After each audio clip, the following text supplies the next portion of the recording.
మాట్లాడుతున్నారు కదా. నేను వెస్టీజ్ని ఎందుకు పట్టుకున్నా అంటే నాకు ఇంకొక ఆప్షన్ లేదు కాబట్టి పట్టుకున్నాను. నేను ఇదొక ఆప్షన్గా తీసుకోలేదు, ఓన్లీ వన్ అండ్ ఓన్లీ ఆప్షన్గా తీసుకున్నా.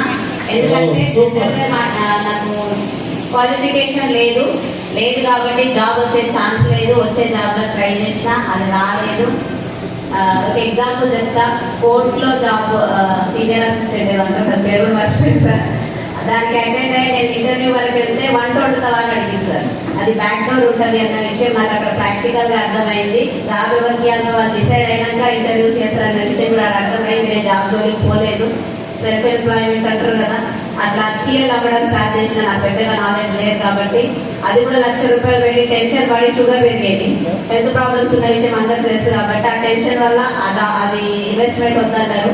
స్కూల్కి వెళ్ళినా నేను రెగ్యులర్గా వెళ్ళకపోవడం వల్ల హెల్త్ ప్రాబ్లమ్స్ వల్ల స్కూల్ కూడా రావద్దమ్మా, రెస్ట్ తీసుకో అన్నారు.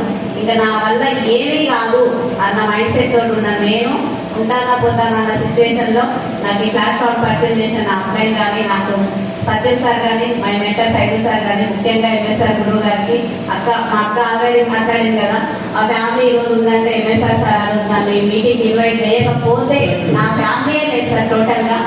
ఎందుకంటే నేను అన్ని ఏం కావాలన్నా ఉంది, ఎంత కావాలన్నా ఉంది వెస్టీజ్లో. ఇదే బూట్ క్యాంప్లో నేను ఫస్ట్ టైం విన్నా సార్. ఫస్ట్ టైం విన్నా. లాస్ట్లో కూర్చొని అనుకున్నా ఏందనుకున్నా అంటే ఏముంటుంది బిజినెస్లో అంతగానో అనుకున్నా. నేను అంతగానం మనిషి అంతగానం అట్లా మాట్లాడుతున్నారు కదా, ఏముంటుంది అనుకున్నా. కానీ ఈరోజు నేనే చెప్తున్నా, నిజంగా వెస్టీజ్లో ఇంకా ఏమీ లేదని ఎవరు బయట సర్చ్ చేయకండి. అన్నీ ఉన్నాయి ఇందులో.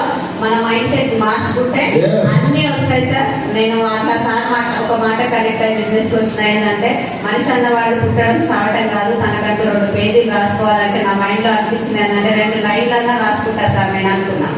అనుకోలే నేను ఈ బిజినెస్ని టేకప్ చేసిన. స్టార్టింగ్లో టీం నాకు అందరికీ స్టార్టింగ్లో టీం రాదు. బట్ నాకు బూట్ క్యాంప్కు జాయిన్ అయిన 15 రోజులకే నేను ఫస్ట్ బూట్ క్యాంప్కి వచ్చినప్పుడే నా ఎంబడి కొంతమంది లీడర్స్ వచ్చారు. స్టార్టింగ్లో మైండ్ సెట్ అర్థం కాక, కస్టమరా లీడరా ఎవరు ఏ మైండ్ సెట్ ఉంటున్నారో అర్థం కాక జనాలను జాయిన్ చేసుకుంటూ పోయినా, కొనిపించుకుంటూ పోయినా. ఇన్కమ్ స్టార్ట్ అయింది. 3 నెలలనే 30,000 వచ్చినాయి. 3 నెలల తర్వాత 27, 27, 21, లాస్ట్ 13కి వెళ్ళిపోయినా సార్. 13కి వెళ్ళిపోయినా అని ఆపేయలేదు. 13కి ఎందుకు వచ్చినా అనే క్వశ్చన్ వేసుకునే ముందు 30,000 నాకు ఎట్లా వచ్చినాయి, అసలు నేను ఏం చేసినా అని ఆలోచించిన. అప్పుడు ఆలోచిస్తే అర్థమైంది ఏంటంటే నేను చేసిన బిజినెస్ కాదు అది, నా అప్లైన్స్ చేసి కాబట్టి అందులో నేను కొట్టుకోపోయినా. ఆ కొట్టుకోపోయినా కాబట్టి నా చెప్పును చూసి వెనకాల నా ఎంబడి లీడర్స్ ఉంటారు కదా, దోస్తులు ఆగిపోయారు.